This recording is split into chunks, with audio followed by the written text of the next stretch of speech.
ఆషాఢ మాసం బోనాల పండుగ వస్తుంది కదా. హైదరాబాద్ పోయి ఇక అమ్మవార్లకు దండం పెట్టుకొని చుట్టాల తానికి పోయి ముక్కా సుక్క చేసే ప్లానింగ్ ఉన్నదా ఏమన్నా? అటు బోనాల పండుగ కోసం సర్కార్ అయితే ఏర్పాట్లు జబర్దస్త్గా చేస్తున్నదట. పెద్ద పెద్ద లీడర్లు కూడా గుళ్ళు గోపురాల చుట్టూ తిరుగుకుంటా మొక్కులు ముట్ట చెప్తుంటారట. ఇందుకోసం సర్కార్ తరఫున ఏసారి ఏడికి పోతుండు, ఏ మేడం ఎటుపోతున్నది, ఏం కథ మొత్తం అరుసుకోవాలంటే ఏం చేయాలి? గుళ్ళు గోపురాల ఆ శాఖ ఆఫీసర్లు చెప్పేది నాలే. తెలంగాణలో బోనాల పండుగ వస్తుందంటేనే జనాలకు మస్తు జోష్ వస్తుంది. ఇక హైదరాబాద్ ముచ్చట చెప్పనే ఎక్కర్లేదు.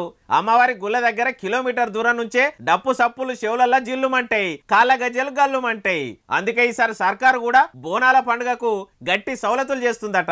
గుళ్ళను ముస్తాబ్ చేయడానికి ఏర్పాట్లకు పైకం కూడా గట్టిగానే ఇస్తదట. ఇక ఆషాఢ మాసం బోనాలకు ఏ లీడర్ ఏ గుడికొస్తారో కూడా చెప్పిర్రు దేవుళ్ళ శాఖ ఆఫీసర్లు.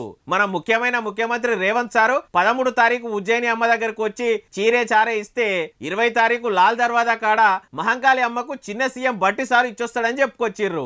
మీరు కూడా బోనాల పండుగకు అందరు కలిసి కుప్పలేసుకొని 2 బొక్కలు కంకురి మరి.